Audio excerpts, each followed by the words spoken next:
2-2 with 2 out. Check swing. Clemens will toss it to Dodson, and he's got his shutout. Roger Clemens battles in the 8th and 9th innings and the 7th, really, with runners aboard in all innings, but comes out of it unscathed and comes up with a fine win, his 10th of the year. One more time, an all too familiar scene in '88. Roger Clemens riding to the rescue of his teammates, halting a 2-game skid against the lowly Baltimore Orioles.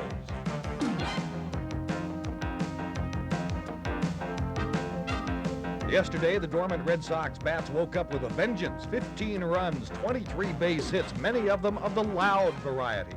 The Red Sox ran away with a 15-3 win over the bad news Birds of Baltimore. Sox salvaged a split of the series and maybe a bit of pride, too. Starting tonight, they're going to need it.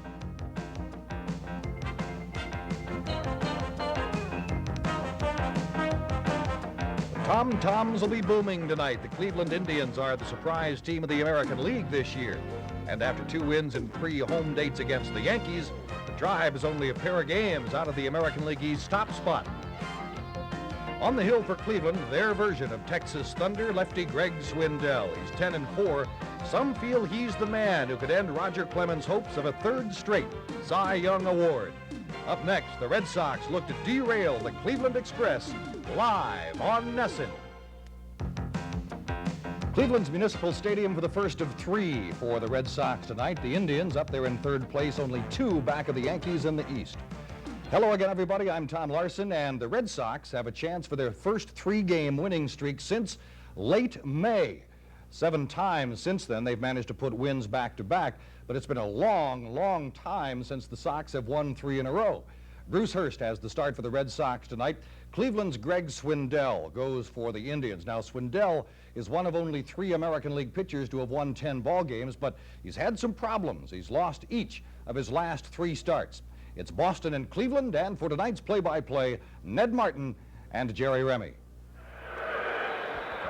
Good evening, everybody, from Big Municipal Stadium in Cleveland, Ohio. Our first turn-in here to see, well, a very exciting ball club. The Red Sox, of course, in managing to scramble 2 for 4 in Baltimore, came here after a very offensive day and evening after Baltimore. The Red Sox fighting now against a very hot ball club. This Cleveland town and the team is going crazy. Well, the town's certainly alive. I had a chance to get in here early yesterday, and I caught a lot of the end of the Yankee game, and they had over 155,000 people here for the whole weekend, and they took the Yankees 2 out of 3. Everybody believes that this club is for real. We're going to find out for sure. We haven't had a chance to see them yet, but they are for real. You just look at the numbers. The pitching is the big turnaround in this ball club. Last year, they finished last in the league with an ERA of over 5. They're like something like 3.8 right now, so their pitching has just come around to, and that's the reason they're in where they are right now, playing the kind of ball they are. And they've got their ace, Greg Swindell, 10-game winner going for them tonight. Bruce Hurst for the Red Sox. We'll be back in just a moment.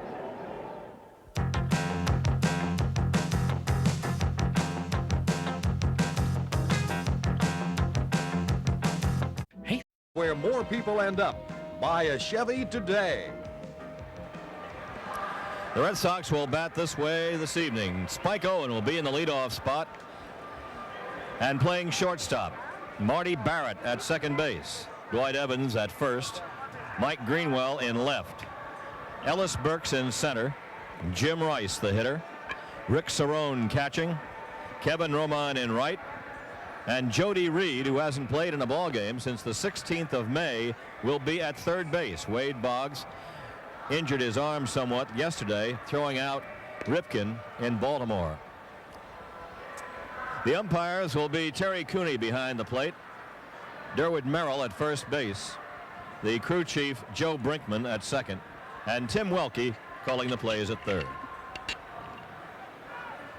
Cavernous Cleveland Stadium, Municipal Stadium on the lake, Lake Erie right behind, and this place has been jumping for the last 3 days with the Yankees in. This is not exactly a 40,000 crowd, but we'd say upwards of 15 to 20 as they rattle around here in this ballpark.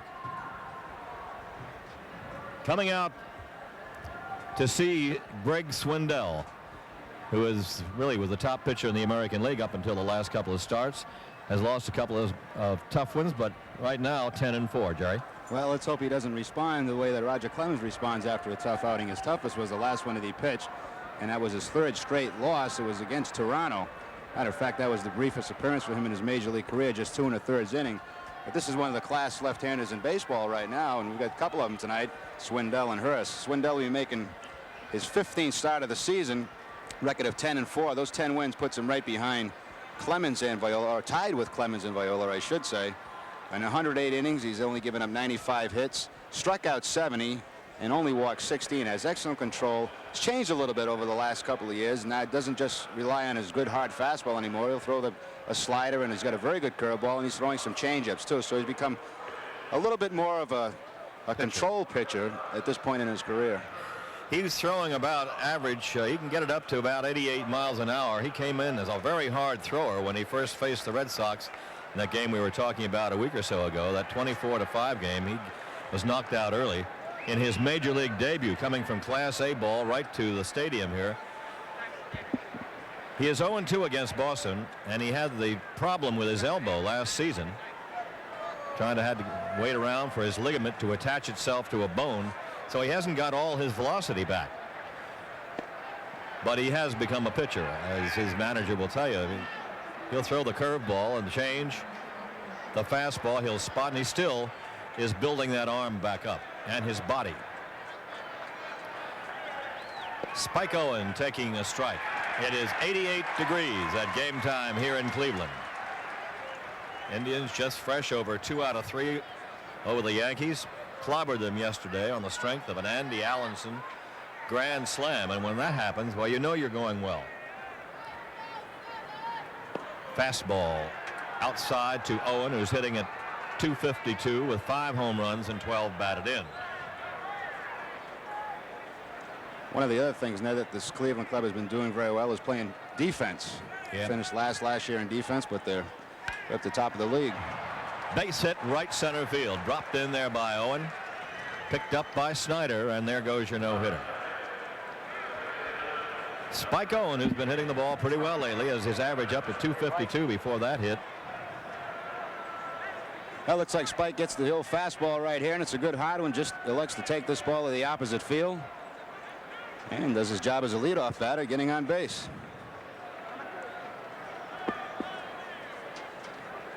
Owen at first with Barrett coming in. Marty, 4 hits in yesterday's game, .292 batting average, 33 runs batted in. He goes to right also, and Snyder drifts. 1 out. Corey Snyder back in the lineup. He's been out with a pulled muscle for 3 or 4 days. Quite a while, as a matter of fact. They weren't even sure he was going to play in this series. But he's giving it a try. Right, I think he jammed his knee going back into second base. Had some what they call strained ligaments in the knee. Missed a couple of the Yankee games, and he was definitely questionable for tonight's ball game. But the lineup came up late, and he's in there. He's been playing well. He's come out now to fulfill what the expectations were for him. Dwight Evans is the batter against Greg Swindell.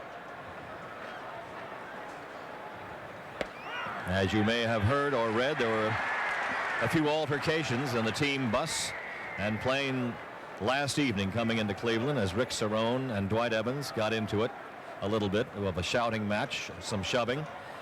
According to John McNamara tonight, though, it was all resolved in his hotel room last night over a pizza, and the unpleasantness may be hanging around the fringes, but the problem apparently has been resolved between Evans and Cerrone. Well, some of those bus rides can get awfully difficult. At times there's a lot of things that go back and forth, and I guess last night got a little bit out of hand. A number of players were involved, but I guess the main combatants were both Evans and Cerrone. And talked to John McNamara about it today. Talked to Dwight Evans about it today. He says, well, it's just like a family that gets unhappy with themselves once in a while, and they work things out, and that's exactly what happened last night. It's a high foul, first base side, and out of play.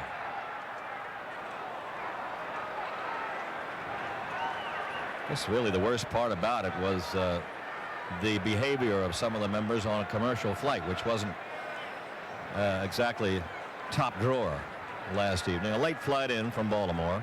They didn't get on the plane till 10 of 9 or something like that, and then somebody played a prank with a stink bomb or something and didn't get off for a while. So it started badly. However, they say it's all over with. Strike 3 on the curveball as Dwight Evans strikes out. Dwight was hitting .291 with 4 home runs and 44 runs batted in. Well, we talk about the Swindell fastball, but he also possesses a terrific curveball, and you see it right here to Dwight Evans. Just dropping off the table, very similar to the Bruce Hurst curveball. Going to say we're going to see, they're both on tonight. We're going to see a bunch of those coming by way of first base. There are 2 down. Owens still at first. And Mike Greenwell is up. Greenwell at .324, 9 home runs, 45 batted in. Another big day for him yesterday with 3 hits. Had himself a homer.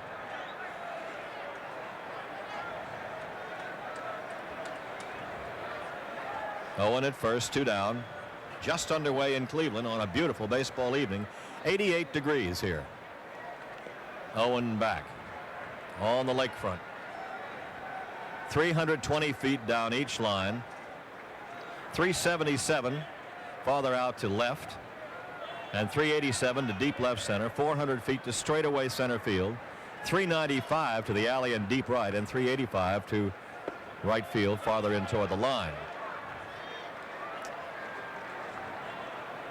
This is a big, massive place. Of course, it's shallow down the line, but it goes out in a hurry.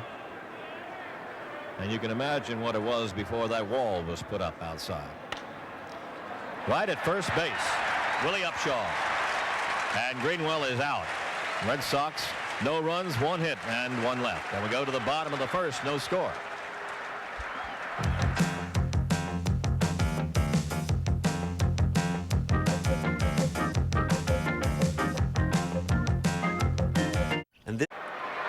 Well, the Indians almost look like they're picking on Jody Reed at third base tonight. This ball, a line shot off the bat of Castillo. Snyder only gets a couple of steps off first base. Reed, without a hesitation, makes the throw over to first base to double him off. They found him in a hurry, didn't they? And it'll be Jody Reed who leads off for the Red Sox in the third. Lance Parrish is homered for the Phillies. At Philadelphia, they lead the Cubs 2-0 after 1 inning.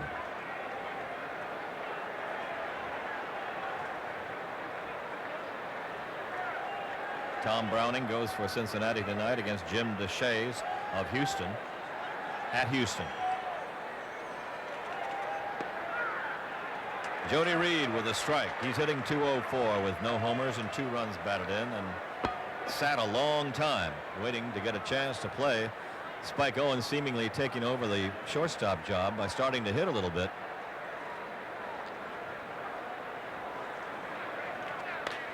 Reed past third into left. Jacoby with the dive got a little bit of the glove on it, and Reed will get back to first with a single. Well, it almost looks as if the Red Sox are just kind of sitting on the fastball of Swindell. Here's a fastball that Reed is able to get the bat head out in front of.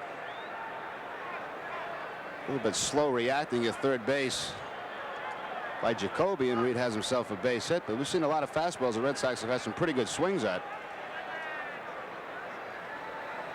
Reed at first, leading off the third, and now the leadoff batter in the order, Owen, is up. Spike single to open the game. Chopped over third and into left field. That's a base hit. Reed will hold at second. The ball picked up there quickly by Castillo. And the table setters are on for Boston.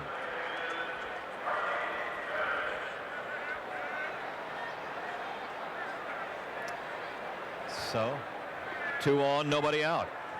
Almost like an AstroTurf base hit, just bouncing right in front of the plate. Must be very hard in front of home plate right there.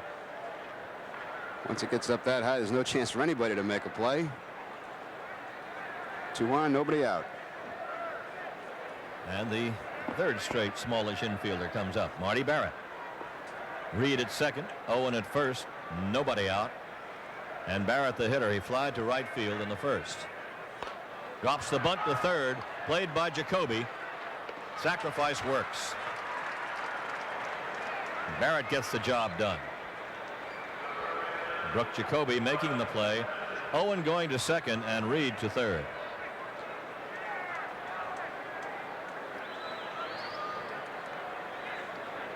Well, this is the way you draw it up in spring training, and this way it's supposed to be done with men on first and second. Get the ball down the third base line and try to make that third baseman commit and make him feel the ball. Once the third baseman feels the pitcher has no chance to make that play, he has to come in and make it and get it over the first base to get the one out. Runners in scoring position for Boston. One away, and Dwight Evans up. He went down swinging in the first. He goes to right field. Base hit. One run has scored. Here comes Owen to the plate. The throw by Snyder, not in time. The throw to second, in time. Evans is out. Coming in on the throw and going to second base, but he drives home two, and the Red Sox are on the board 2-0. 9-2 to 6. The play on Evans after the single. So Dwight has his 45th and 46th runs driven in. And doesn't waste any time. Gets a fastball on the outside corner. Just goes with it to the opposite field to drive the runs in. Anytime you're going to send a runner against Corey Snyder in the outfield, you figure it's going to be a close play at the plate because he has excellent throwing arm. There he overthrows the cutoff man. Evans sees that, goes on to second, but he's a dead duck going into second base. Ball hit high and deep by Greenwell, way back into right field. See you later. Into the seats for a home run. 3-0. Mike Greenwell's 10th. And the Red Sox are jumping Swindell.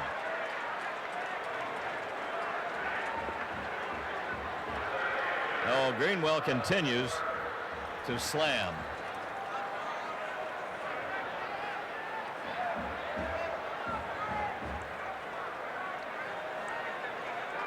Well, Greenwell found a curveball to his liking, and they just kind of jumped all over Swindell here in a hurry this inning.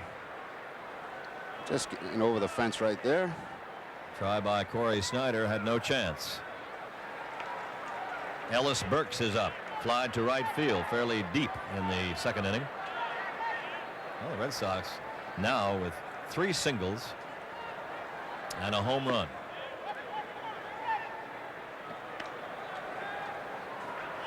One and one. Well, left-handers don't like breaking balls from left-handed pitches, but when you leave one out over the plate and it's a curveball, you don't want to miss it. No, it's right there for you. Burks goes to left hard, base hit. Chased down by Castillo, gets by him. Burks is to second base. He will hold there. Red Sox have a runner at second. And these hits are not choppers.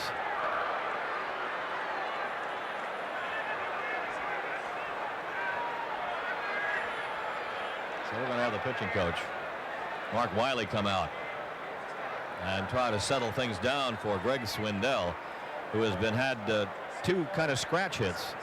Reed's was off the glove of Jacoby at third. Owen chopped one into left for a hit. They were moved up on the sacrifice. Evans singled 2 home, and then Greenwell homered before this double. Well, this is the second ball that Ellis Burks has hit hard tonight. The first time hit a fastball to the opposite field, hit that ball pretty well. Right here he gets the curveball and pulls it. He's thinking double right out of the box, and it's certainly going to be a double after Castillo makes that play in the outfield. Went for the backhand, really didn't get down on it to block it or anything. Now you got to just worry about keeping Ellis off third base. So it'll be a single and an error charge to Castillo.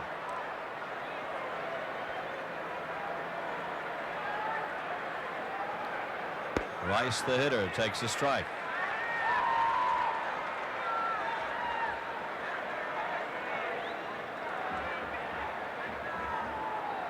There are 2 down, 3 runs in. Burks at second. Rice taking up. Jim struck out swinging in the second.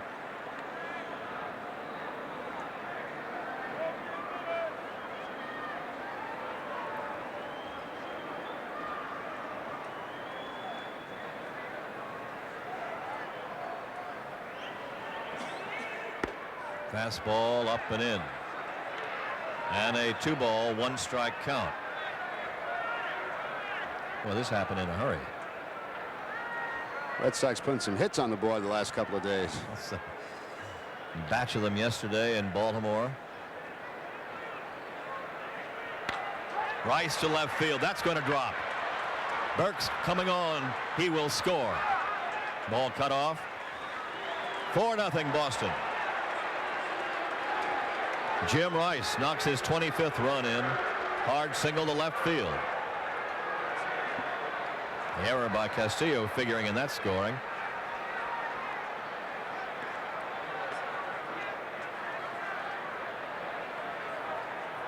Six hits this inning. Well, they've hit Swindell's fastball, his curveball, and now Jim Rice is going to get his changeup. Able to pull this ball, and of course with the speed of Burks on second base, there's going to be absolutely no play at him at home. And I believe on that play that Burks hit to Castillo, he would have got a double anyway, even if he fielded that ball. He had to go to his right to try to make the play and then come up with a strong throw. His right to try to make the play and then come up with a strong throw. He usually does get a think double when he hits one down in that area.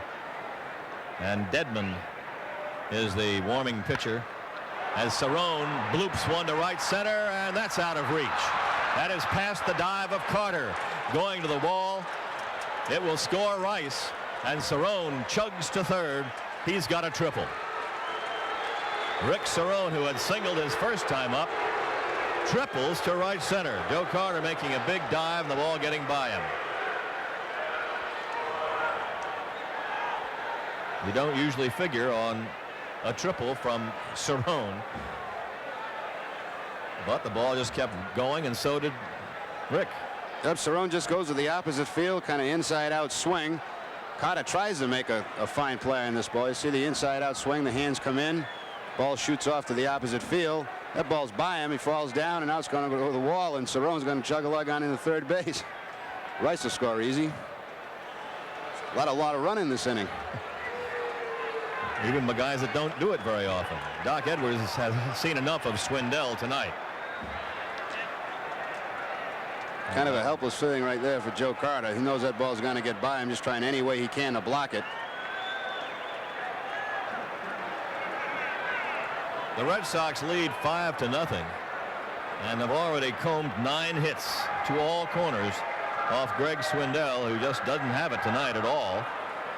And he will leave the game in the third inning with 2 outs. He has gone 2 2/3 innings, given up 9 hits and 5 runs. He's responsible for a runner. Didn't walk anybody. Struck out 3. And leaves the game with a 5-0 deficit, as he has been treated harshly by the Boston Red Sox in their first appearance against him this year. So very quickly the Red Sox are out in front, 5-0. And a new Cleveland Indian pitcher. Oh, Jeff Dedman's going to come on and do the work now for the Indians, making his 17th appearance of the season. All of those have been in relief. A record of 1-0, a 4.38 ERA in 24 2/3 innings, giving up 26 hits, has walked 12 and has struck out 12. Dedman coming over from the Atlanta organization. He's traded to the Indians by the Atlanta Braves in exchange for a player to be named later on March 28th. They had a whole bunch of guys go to spring training with them this year, trying to get their pitching staff together, and they had a flood of pitchers. A number of them have responded. Dedman, 28 years old, from Torrance, California. 3-4 with Atlanta last year. Started only 3 games. Relieved in 50 of them. He'd been a reliever for the Braves throughout his career in that organization. Well, the Red Sox got a pretty good start on that 23-hit day they had yesterday. They've got 9 already, and here we are in the 3rd inning. What's with this ball club? A couple of days they can't buy a hit. You get 3 hits off Jay Tibbs of Baltimore in one game. All of a sudden they break out for a couple of big hitting affairs against the Orioles and now against the Indians early. Walt Reniak. Well, he doesn't mind seeing all these hits, that's for sure. Had been watching his Chargers flail around there for a week or so at the plate. But they're feasting on Cleveland cooking tonight. Not only are they getting some hits, but they're driving in some runs now. And You know, the Evans was a perfect example. Get some men in scoring position, drive them in. Kevin Romine, the 9th man up in the inning. Ball 1.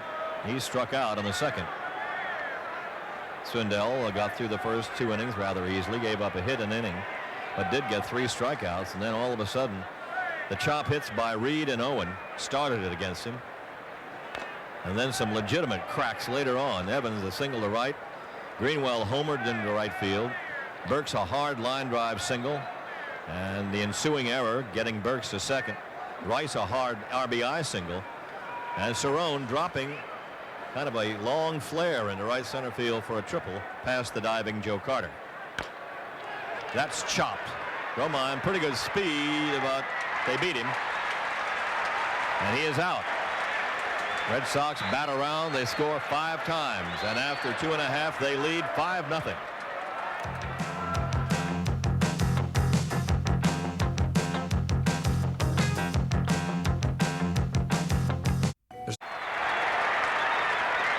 Well, Bruce Hurst with some runs to play with, 5 of them as a matter of fact, leading 5-0, facing the Indians in the 3rd. It's Andy Allenson, the Cleveland catcher, who put things out of sight for the Indians yesterday afternoon here as he hit a grand slam to salt the game away. He doesn't hit home runs. He's big, but he doesn't hit for power very often. That was his first Major League grand slam. He said he vividly remembers his first grand slam. It was when he was 12 in the Little League finals down in Tennessee. Well, there are those people that are close to the Indians that feel without Andy Allenson, this club would be in a little bit more trouble. They said he'd been a very valuable player for him, both behind the plate and gotten some clutch base hits for him. They brought him along relatively quickly because they had to. Had Chris Bando behind the plate, who was used primarily to catch knuckleballs. Here's a fly ball center field, and Ellis Burks. Allenson is out. Allenson with an average of .254 and 4 home runs.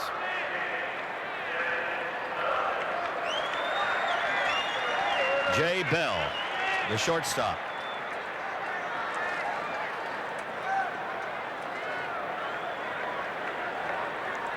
Toronto leading Baltimore 3-0. Boddicker against Steve. That's in the bottom of the 2nd. And Bell with a strike. Had an interesting story in the newspapers here yesterday in Cleveland about Bell. He started the season as the shortstop, struggled a little bit at the plate, and put back on a bench, and he was talking about just the adjustments he has to make to play in the big leagues. I saw him play a couple of years ago in Double-A, and he was a fine offensive player. Had some problems defensively throwing the ball. But they said he's played a pretty good defense for him up here. See Al Bunbury kind of moving the outfielders and the infielders around. He has the scouting reports, trying to make sure everybody's in the right position. At Waterbury, he hit .277 one year in some limited action, .298 another year after being called up from Visalia. Last year got into 38 games with the Indians and hit .216. Originally selected by the Minnesota Twins. He goes after that with a sword and doesn't get it. 2 balls, 2 strikes.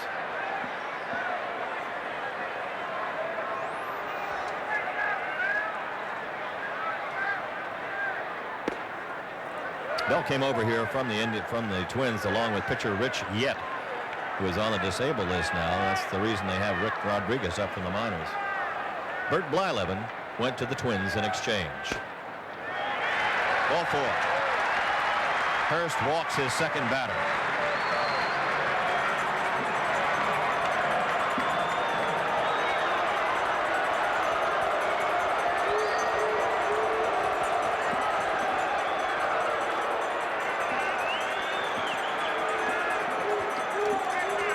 So the Indians have a runner, and their leadoff hitter Julio Franco is up. He walked and stole second in the first inning. Julio's another one of those lucky guys that has that type of name. They call out Julio, Julio. You can't tell if they're booing or calling your name. In this case, they're not booing, that's for sure. No, he's played well for him. Tries to bunt his way on that time. Catching Reed at a normal third base position, really. And Julio can run. Jody Reed at third in place of Wade Boggs tonight. Boggs sitting this one out with an arm strain. Suffered in yesterday's game at Baltimore. Nothing and 2.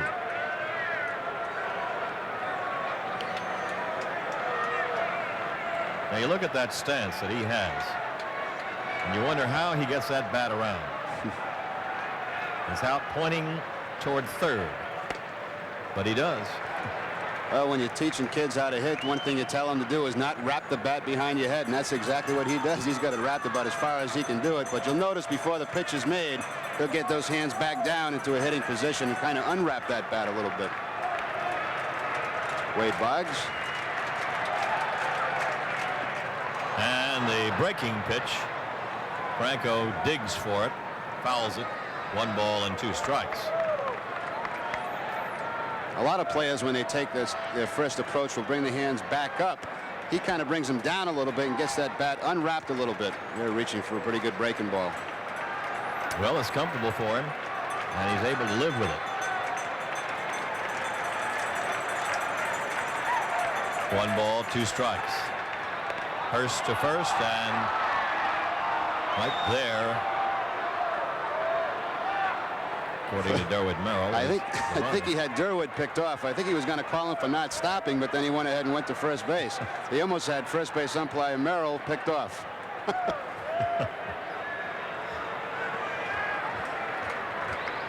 Derwood plays with adventure sometimes. We'll take a look at the Bruce Hurst move to first base. Don't have to stop when you go to first base. Well outside to Franco, and a 2-2 count.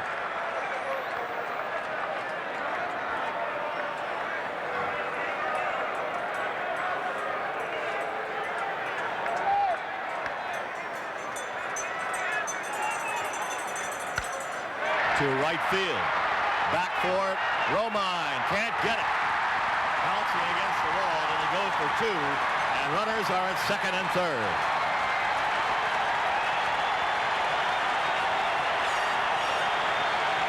Julio Franco.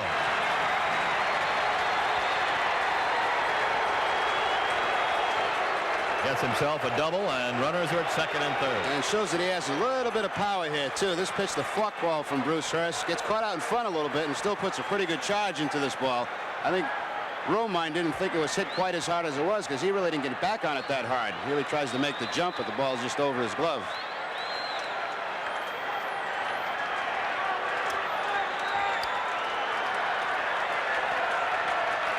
So now the Indians try to get back at Hurst a little bit. 1 out. Runners at second and third, and Upshaw taking ball 1. Willie fouled out the third in the first inning. Had a long at bat against Hurst, fouling off a lot of pitches before finally getting one playable.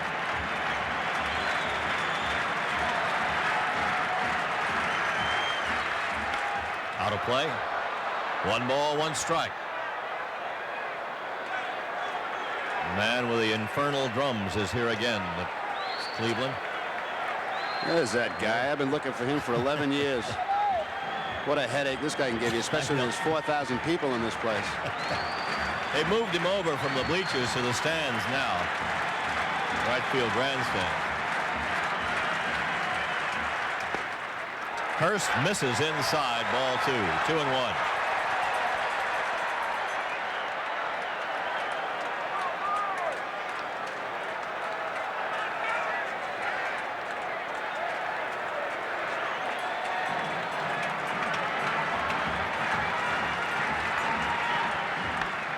Punch to the left side. Jody Reed will run 1 player back.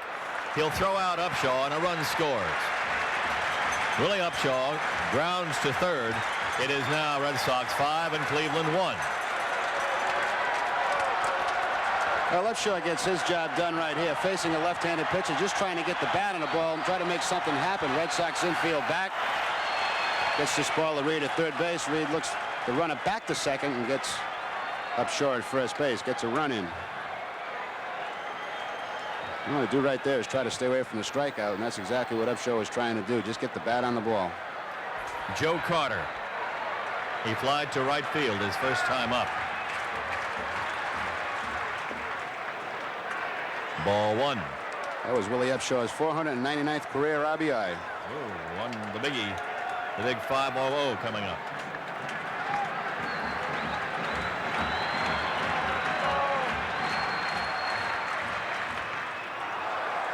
One ball and one strike to Carter.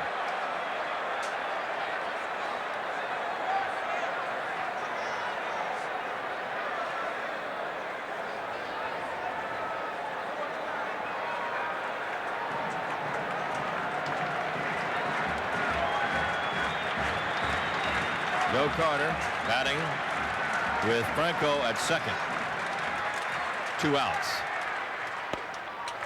Down low to Carter. Carter went to Wichita State in college and set several season and career batting records. All Missouri Valley Conference player. 1981 College Player of the Year, voted by the Sporting News.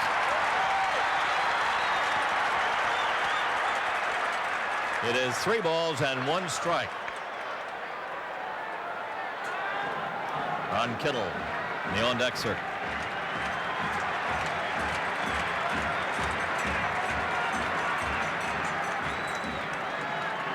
Time called.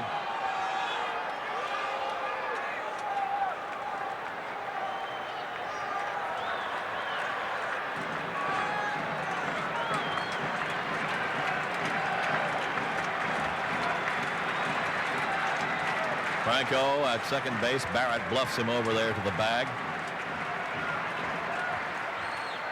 And Carter fouls one off. Stays alive with a 3-2 count. I think that's one Joe Carter would like to have back. Had that ball up in his around his shoulders, and those big power hitters like to take a swing at that pitch. Take another look at it right here. Oof. Wow. Got away with it.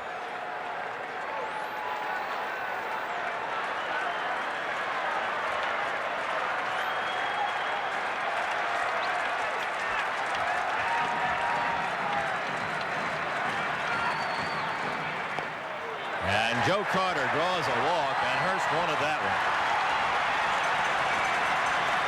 Gives a look in. So did Rick Cerrone, who turns around a little bit to talk to Terry Cooney.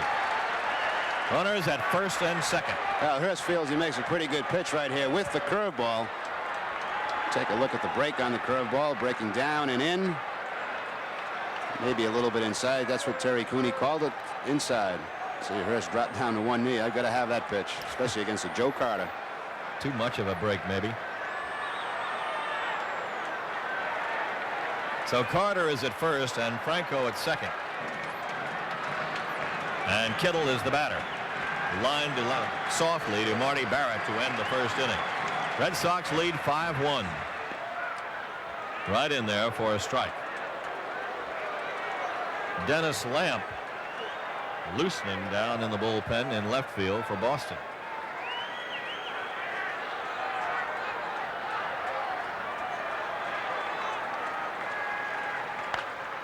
Slowly to Barrett. And that's that. The Indians get a run, and after 3, Boston 5, Cleveland 1.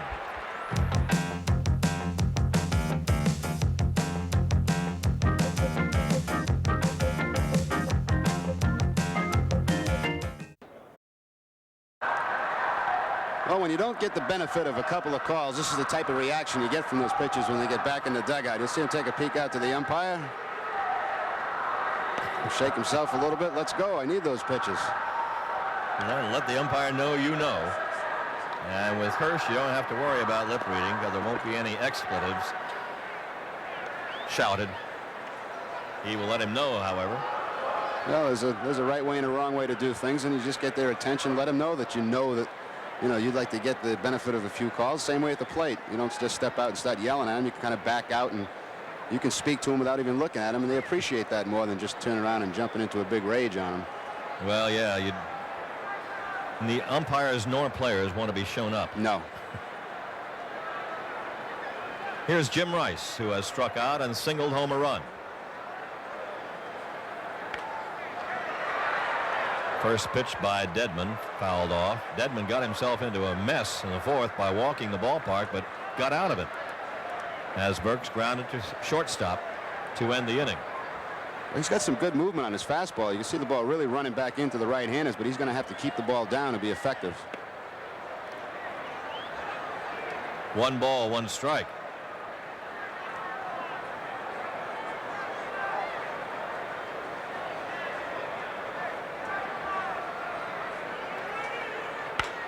To right field, Rice has a base hit, his second.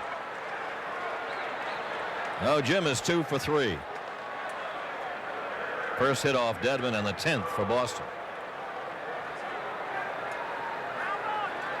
They have managed to get that first man on in every inning.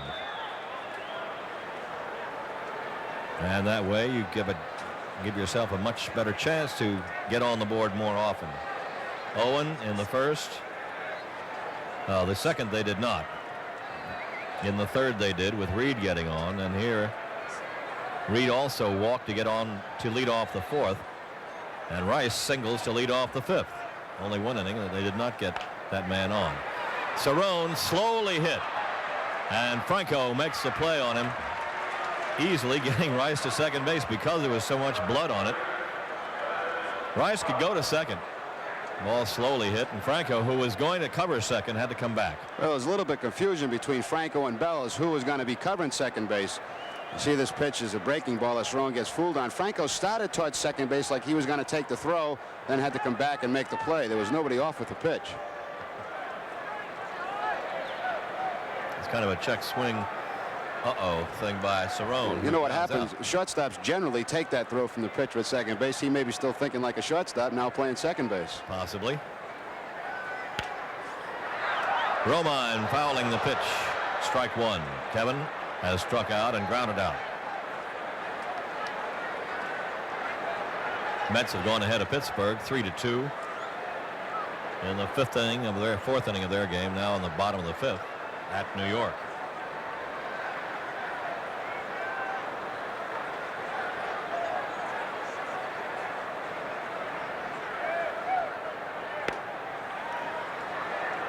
One ball and 1 strike to Romine. Tigers lead the Yankees 1-0, third inning at Detroit.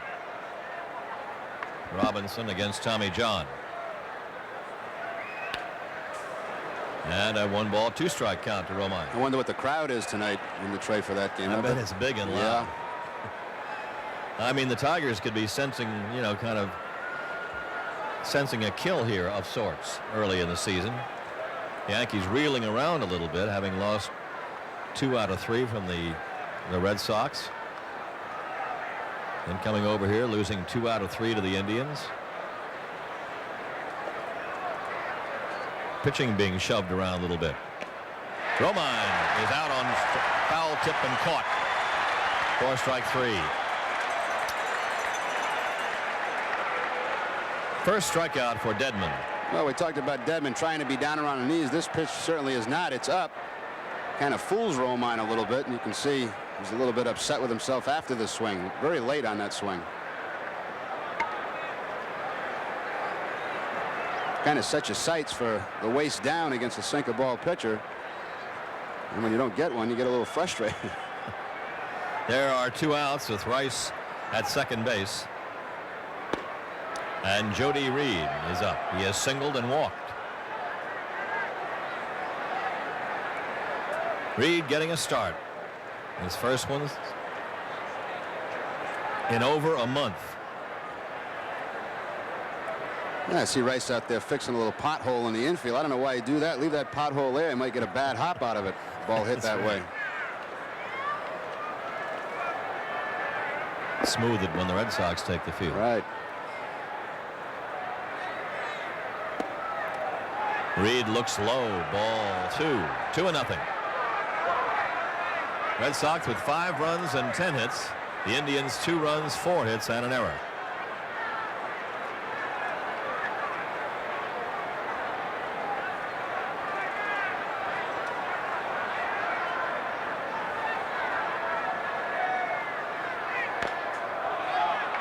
Right off his foot. 2-1.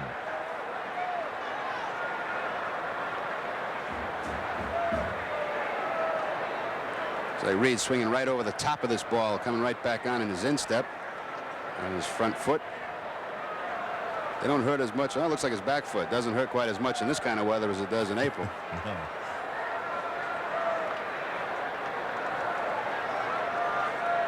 2-1 to Reed.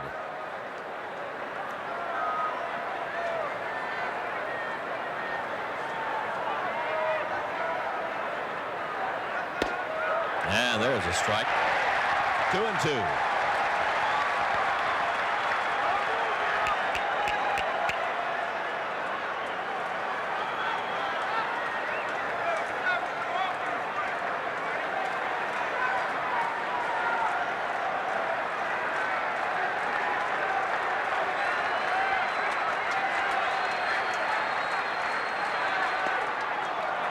Full count to Jody. 3-ball, 2-strike count.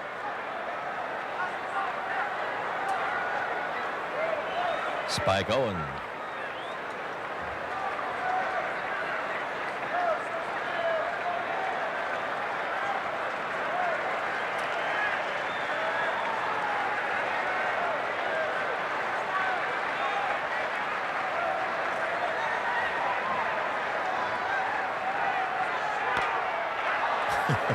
That one comes up and hits his bat for the second time.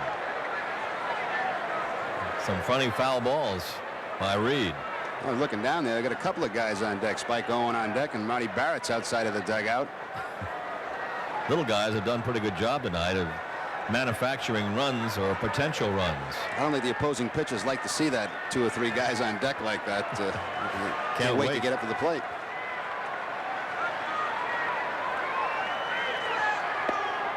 Ball 4. Dedman just missing and walking his 4th batter. Red Sox have runners at first and second now with 2 away. And Reed has been on base 3 times. Rice at second, Reed at first. Allenson at the mound. He's had a few conversations tonight. He's been busy, kind of Fisk-like. A little quicker than Fisk, though. Bill about like him, though. Runs back. Well, it was in this ballpark that Carlton Fisk's knee was torn up by LeRon Lee. That's exactly right, yep. Scoring on a play at the plate that almost finished Pudge's career. And here he is, still catching and playing well at 40. A strike to Spike Owen, who's had 2 singles and a walk. He has scored a run from this leadoff spot. He Spike very politely there, stepping out and mentioning a few things to home plate umpire Terry Cooney. No yelling, no screaming, just I thought that ball was a little bit low. Spike talks so often with a smile on his face anyway, he deceives you. Watch out. 1 ball, 1 strike. Well, that's the way you talk when it's the first strike. Get a little louder on the second strike, and by the 3rd strike, you're screaming your brains out. How could you call it?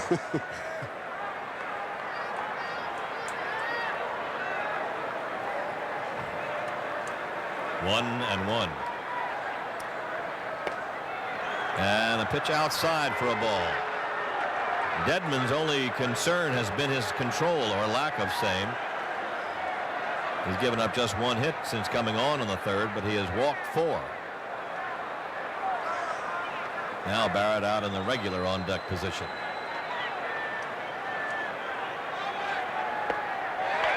Tried to hold back. It's a strike. And Owen mad at himself for that. Well, it looks like something off speed here, almost a changeup. It really dips down. Owen gets committed. He knows right away that he went too far. It's 2-2. 2 on, 2 out. Top of the 5th inning, and the Red Sox with a 5-2 lead. Strike 3, gone. Owen called out on strikes. And the Red Sox leave a couple of runners after 4.5. As Spike Owens continues to hammer away at Terry Cooney. So at the end of 4.5, it's 5-2 Boston.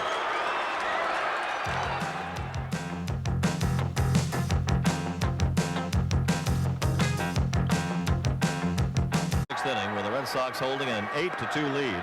Pat Dodson has gone in to play first base. Dodson at first base. And Dwight Evans has moved to right.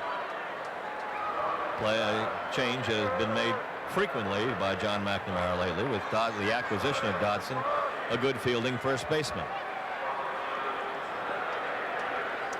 Mike Greenwell has been one of the big answers in this game tonight for the Red Sox. 2 home runs, 3 RBI.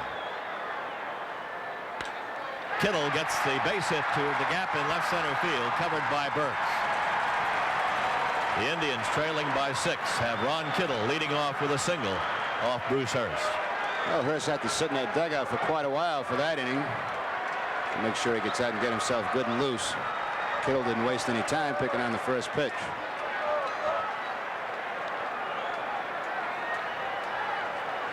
Now Brooke Jacoby is up. He's 1 for 2.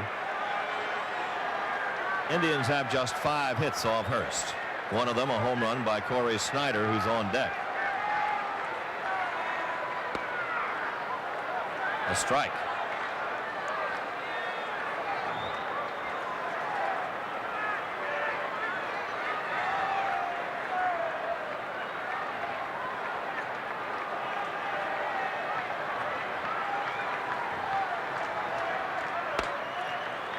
The fastball inside, 1 ball, 1 strike.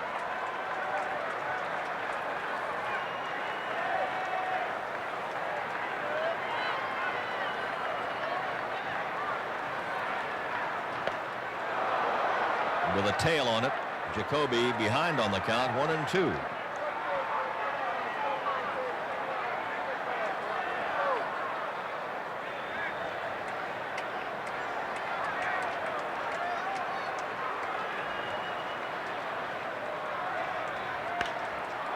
Sky high in the infield.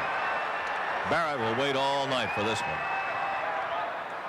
And there's 1 down.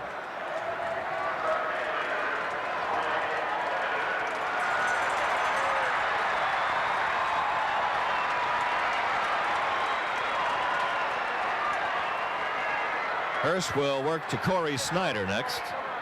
Snyder tagged him for a home run over the center field fence in the 4th inning. He's 1 for 2.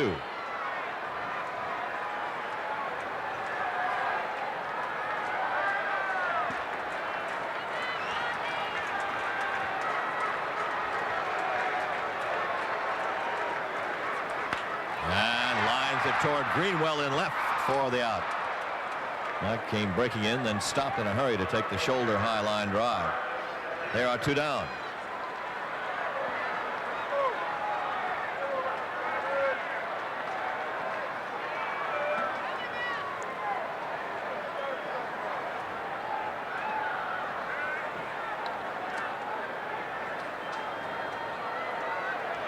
Carmen Castillo has lined into a double play and grounded out.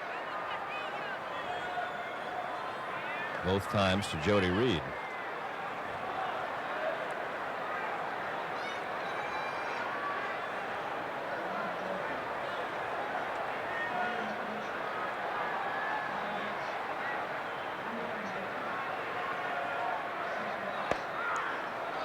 And that picks up the outside corner.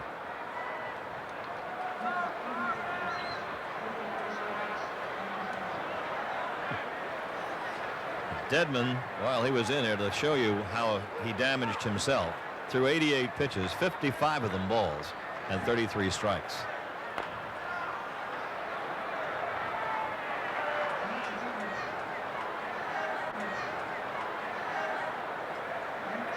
Jeff Sellers working tomorrow night, charting for the Red Sox tonight.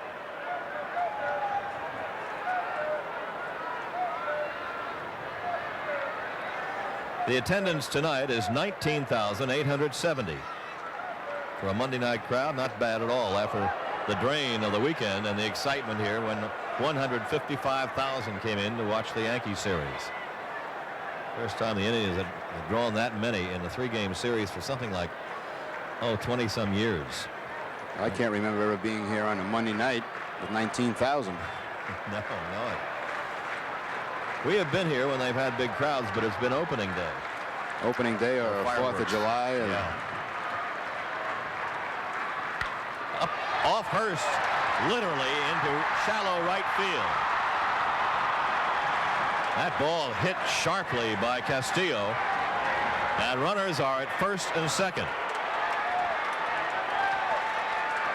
That ball changed direction so completely as it hit off the shoe, it looks like maybe, of Bruce Hurst for a base hit. That looks like Castillo didn't like that pitch previous to this. The one that was up and in on him goes right back up the middle against Hurst, and yeah, it looks like it got him right off that foot. Barrett has to chase that ball down into right field. Kittle has no place to go. Stay on second base. 2 on, 2 out. Second hit of the inning. And Andy Allenson is up. He is flied to center and singled to left.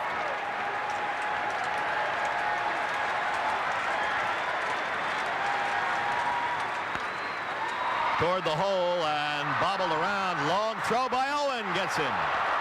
Spike Owen had a little trouble at first, but a strong throw gets Allenson and saves further trouble for Bruce Hurst. 2 left, and after 6, it's Boston 8 and Cleveland 2.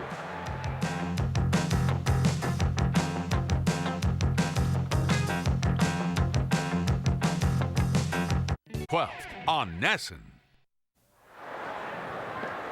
Oh man, it got the green cheese and everything in that one, haven't we? Moon over Cleveland and Lake Erie on a warm night, and the Red Sox bat's pretty warm too as they lead 8-2. Pretty sharp.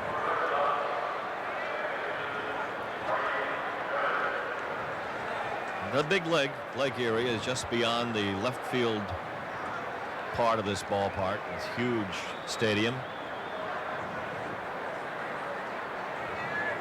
Left and center field. Across the lake, the Tigers and the Yankees are playing. Barrett fouls Schatzer's pitch back for a strike. We're starting the 7th inning. The game really started out fairly quickly and then dragged, but the Red Sox don't care so far. They lead by 6. Schatzer, the 3rd Cleveland pitcher. Marty right to 3rd, and Jacoby with it. Barrett previously had gone 1 for 2 with a couple of sacrifices.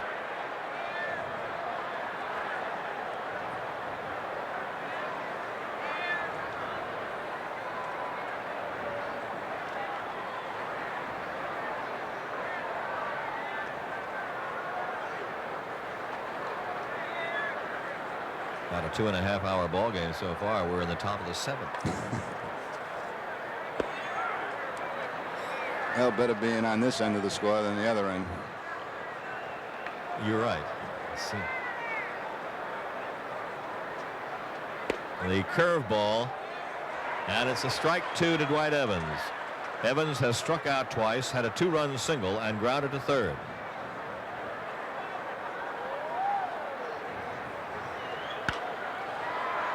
Out of play. Dan Schatzer, in his brief term in the American League before this, pitched a couple of years for the Tigers in 80 and 81. Got that nice big World Series ring from last year. Minnesota Twins. That's why I make my flight arrangements for a little bit later on in the day, Ned. See, I don't make that early morning flight. You never know what time you're going to get out of the ballpark that night. Cleveland's a good place for it. No, I know why. We're going to drive to Albany.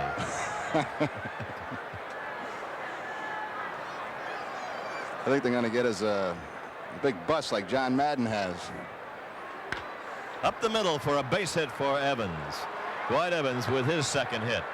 And the first given up by Schatzeder. He's hit a few bats while he was in there. A line drive out by Owen to end the inning. And a line drive to start this one by Barrett. Oh, breaking ball going down. Evans just takes it right back up the middle. Thought's going up the middle, and that's where the ball goes. Second hit of the night for Dwight.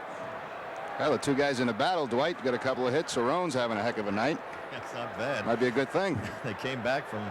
Maybe that'll stir the club up. Has a way of doing that.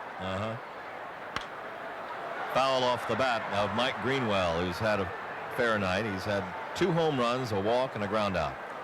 I don't know what the big deal was. Burleson used to drop somebody on every trip. He stayed mad most of the time anyway.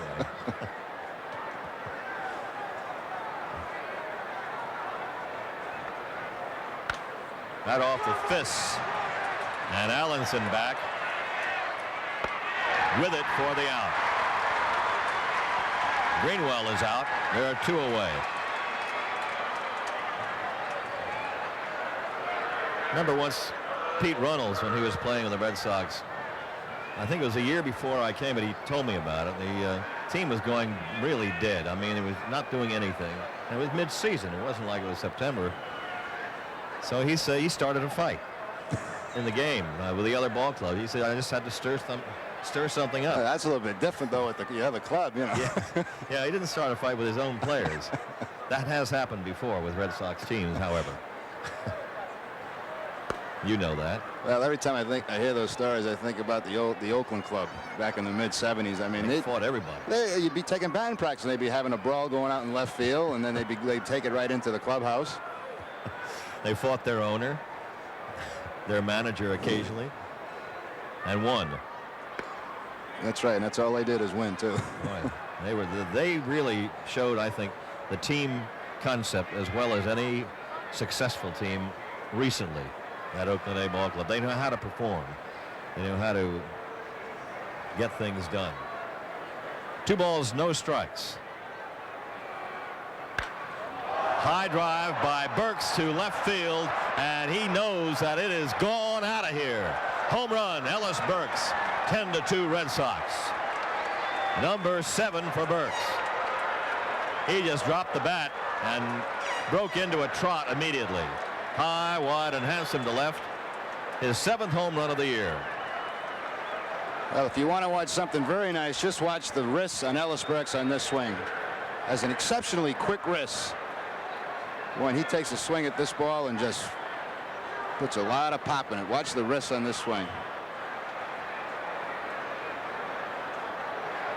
Gets that bat to finish up high, get the extension. Pretty swing. Pretty swing and a long arcing home run. Foul ball off the bat of Jim Rice, strike 1. So they got a runner on, and there were 2 outs, and all of a sudden Burks gets a 2-out homer. Jeff Sellers says, okay, how about doing that tomorrow for me a couple of times? Fastball to Rice. 2 homers by Greenwell, 1 by Burks tonight.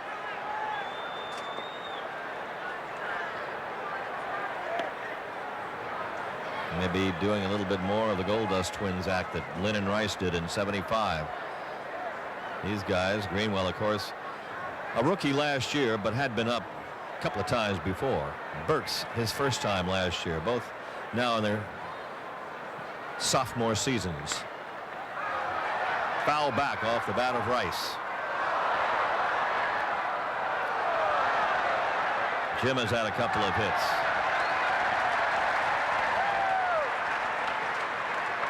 Owen has had 2 hits. Evans 2. Greenwell 2. Both homers. Burks 2. Rice goes deep. See you later, baby. Way back by the flagpole. 11-2. Jim Rice. His 3rd home run.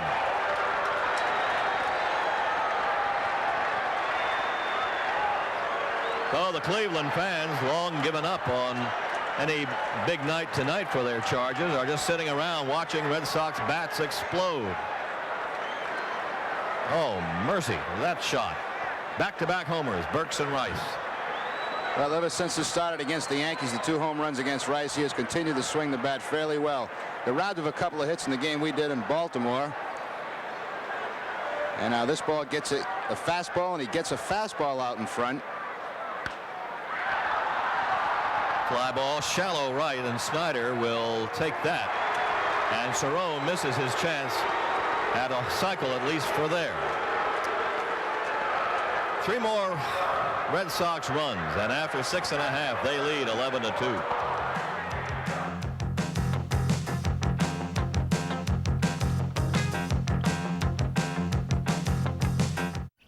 Game that is almost 3.5 hours old. Dennis Lamp is out on the mound for Boston to try to take care of the Indians and send everybody home from the lakefront. Carter, Kittle, and Jacoby will be up. Josh Spofford came on with the information that in the starts that Swindell has had against the Red Sox, numbering 4 now, the Red Sox have scored in those starts, not all against Swindell, but in the games he started, 57 hits and 44 runs. Swindell must think they're in a 3rd league. If I was John McNamara tonight, what I would do is I'd go out and get me a bus, put all the players on a bus, and have another one. Have them all yell at each other and hammer around, then come out and score 15 runs tomorrow night. Joe Carter fouls it off. Carter is 0 for 3 tonight. They're in the 9th at Detroit with Jeff Robinson of the Tigers shutting out the Yankees 1-0. Foul back.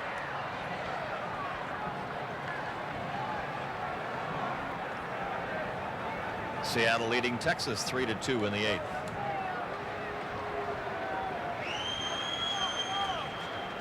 Not Jeff Robinson.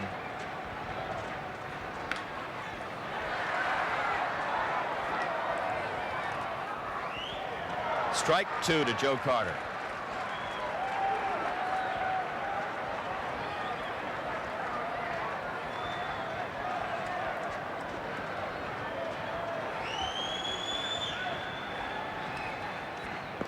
He is tempted but holds back for a ball.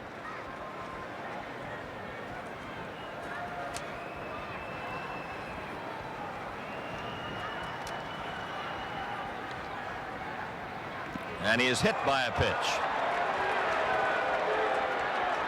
1-2 count to him, and Lamp loses him by hitting him. Indians have a runner.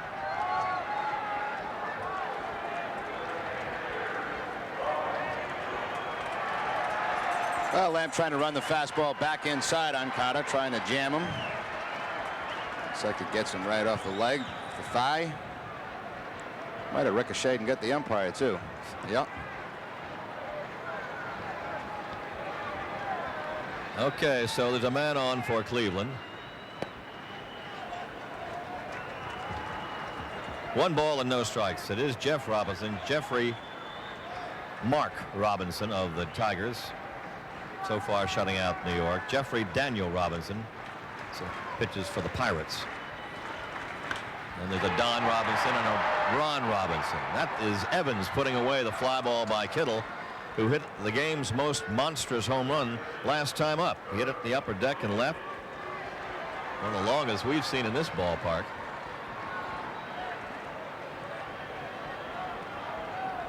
One out for the Indians in the 9th inning.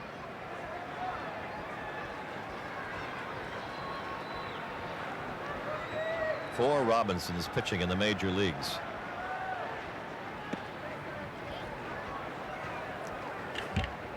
One ball and no strikes to Brooke Jacoby. He's had 2 hits tonight. In only 1 inning all night long have the Indians been retired in order. Base hit left field, and Jacoby has his 3rd hit. 2 on, 1 out. Second hit off Lamp. So the Indians have 13 hits now. And a couple of base runners with one away, and Corey Snyder up. Snyder's had a home run and a double. He's knocked in 2 runs. What a night.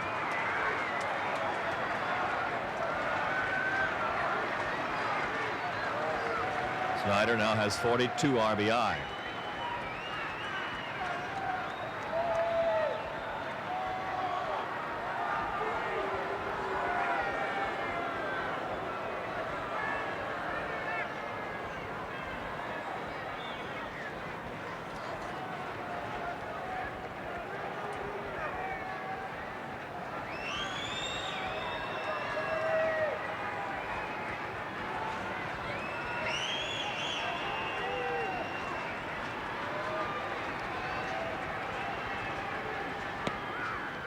Strike 1 from Lamb. Red Sox leading 14-7, 9th inning.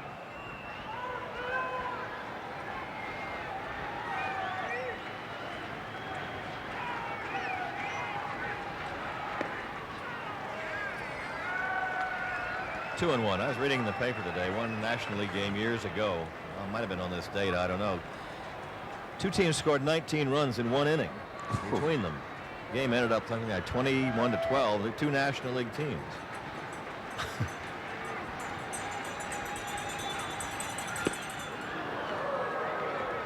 Team was behind something like 21-2, and they came up with 11 or 12 runs of their own. Wow. 1 ball and 2 strikes. The count to Corey Snyder. All this is happening supposedly without the live baseball this year, too. Yeah, that's right. They're starting to hit home runs, at least the last weekend everybody has.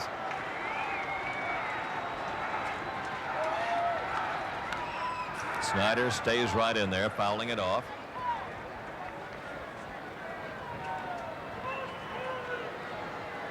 The Indian pitcher tomorrow night will be the new kid on the block, Rick Rodriguez, who was just brought up to replace Rich Yett in the starting rotation.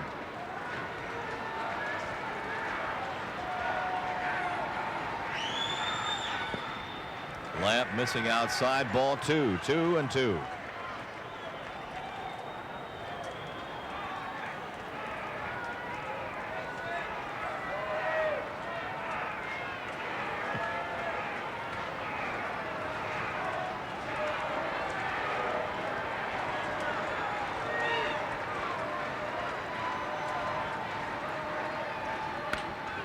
Down to Barrett. Will this end this? No. It's a force at second base. Barrett over to Owen, putting the force on Jacoby. Carter goes to third, and Snyder lives on the fielder's choice. There are 2 down with 2 on.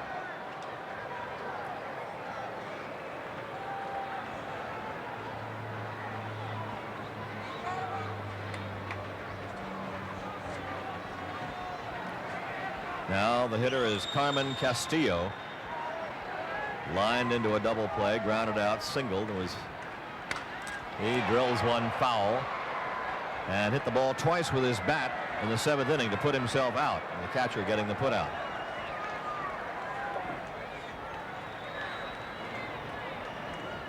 He must have hit that ball right there off the end of the bat, the way that thing cracked. Let's take a look at it. It splits right there in his hand. There it is. Well, that might have been cracked before he took it up there. Real bad wood on that. At least that guy hasn't been beating the drums for the last couple of innings. You keep him quiet that way.